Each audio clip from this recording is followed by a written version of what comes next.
My name is Veronica Scott and I'm co-chair of Monmouth Choral Society. I'm delighted to be chatting today with the main sponsor of our performance this coming November 22nd of Elgar's Dream of Gerontius, namely my fellow member of Monmouth Choral Society, John Perryman. Let me start, John, by saying on behalf of your fellow singers at Monmouth Choral Society, a huge thank you for your generous donation.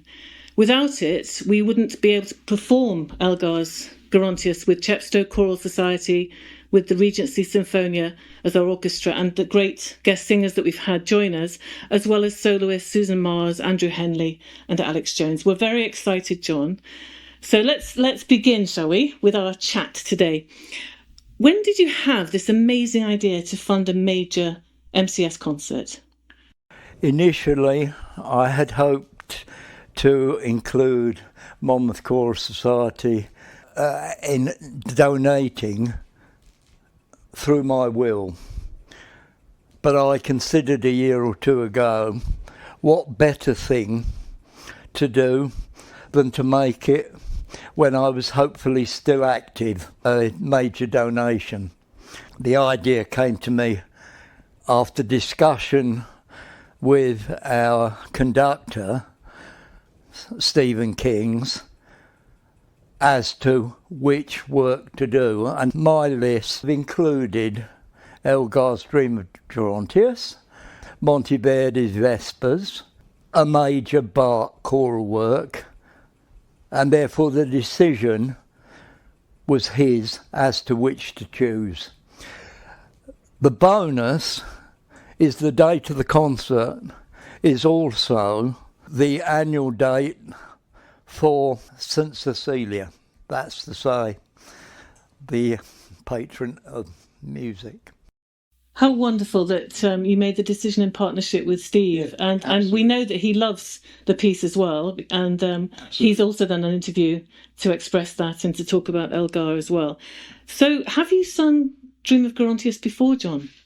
Yes, the first time was one of the few opportunities to meet girls from the local schools, having been to a male boarding school in Brentwood in Essex.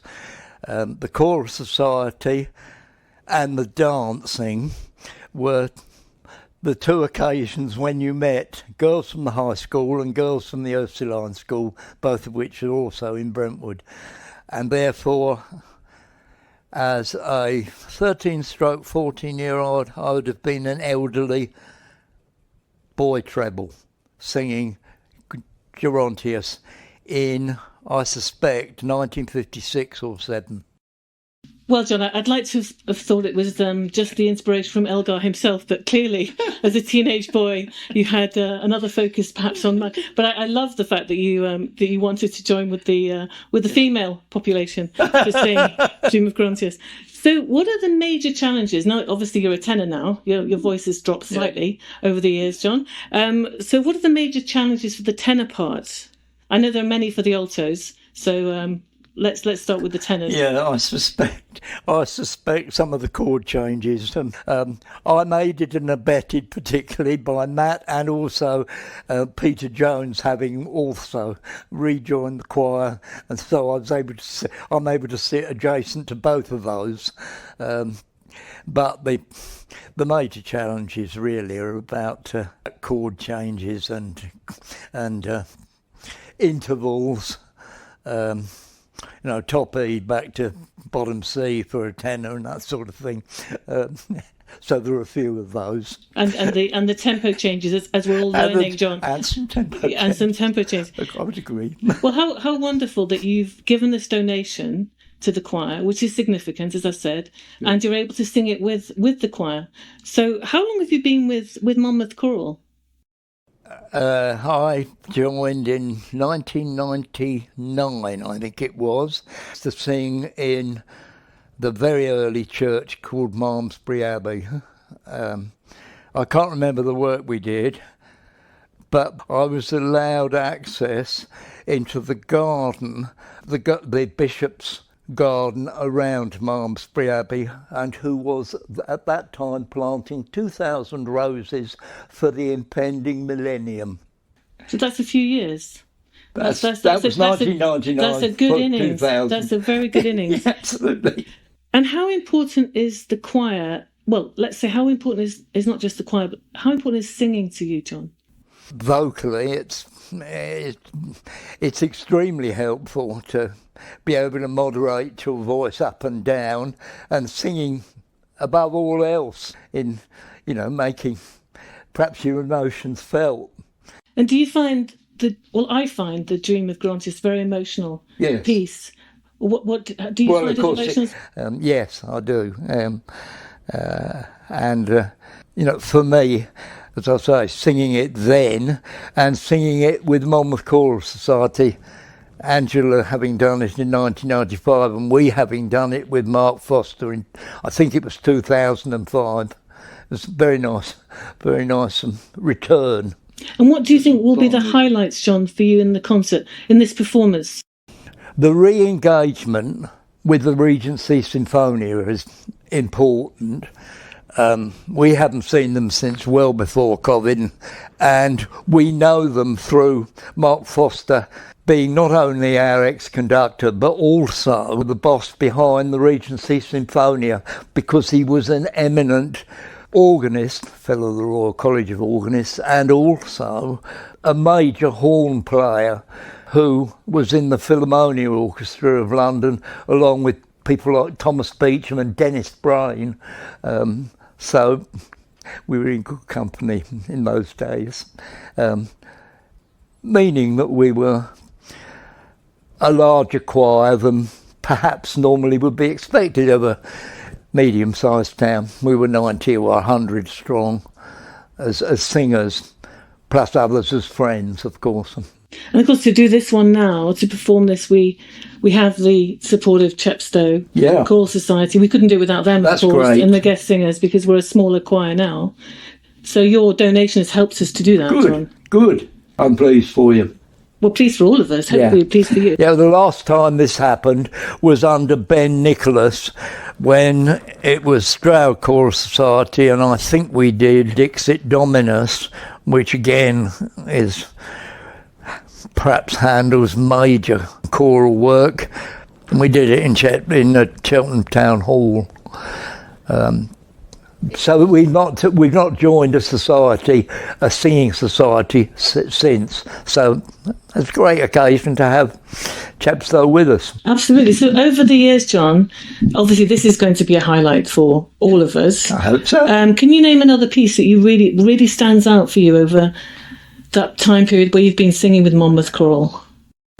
Well, some of the smaller pieces are wonderful. The Brahms Requiem, the Mozart Requiem.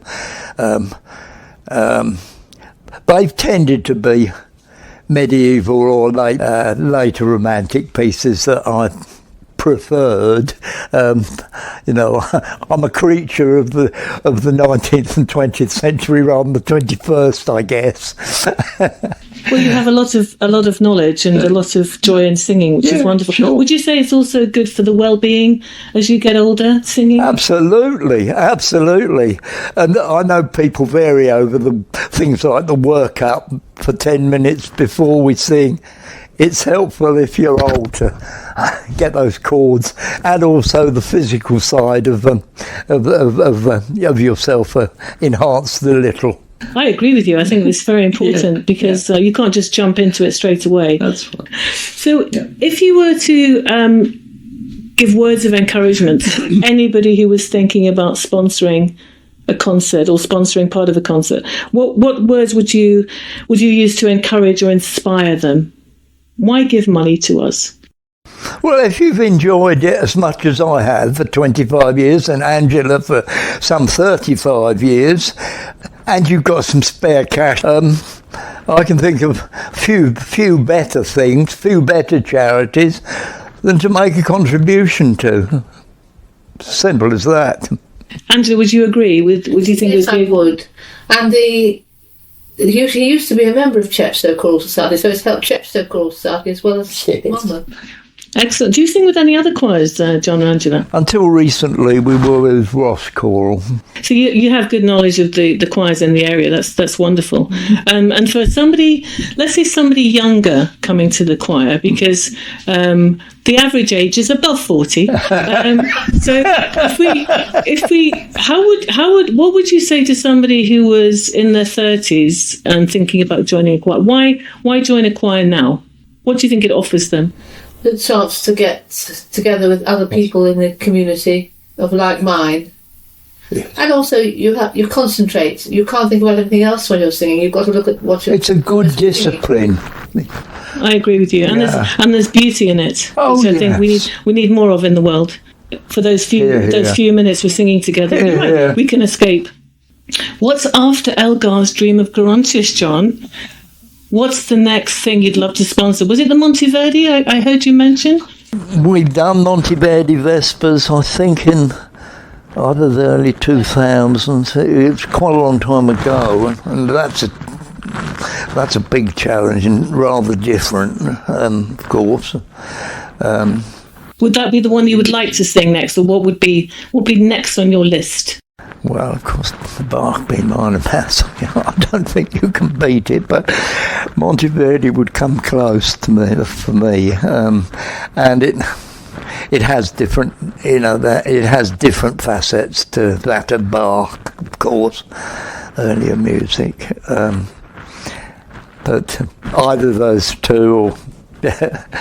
And there are others too. May I join you in those if you do want to? I love it. I'll start saving up now. I love John. it. I'd love to sing those with you as well.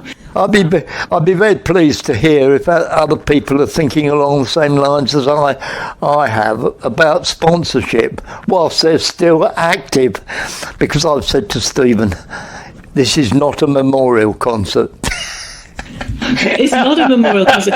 So my last question, if I were to put a speech bubble above your head, John, and did one quote to summarise how you feel about the concert or music, the choir, anything, what to do with music, what would it be, John? Well, as an ex-teacher, I suppose, a combination of self-expression, mild showing off, and togetherness with a nice group of people. Thank you, John. That's a lovely thing to say. And we enjoy your company too. We enjoy your company too. It makes it special. Good. Thank you for your time. Thank you, Angela. It's lovely to chat with you. Thank you. Thank you, dear, very much. Thank you. Pleasure.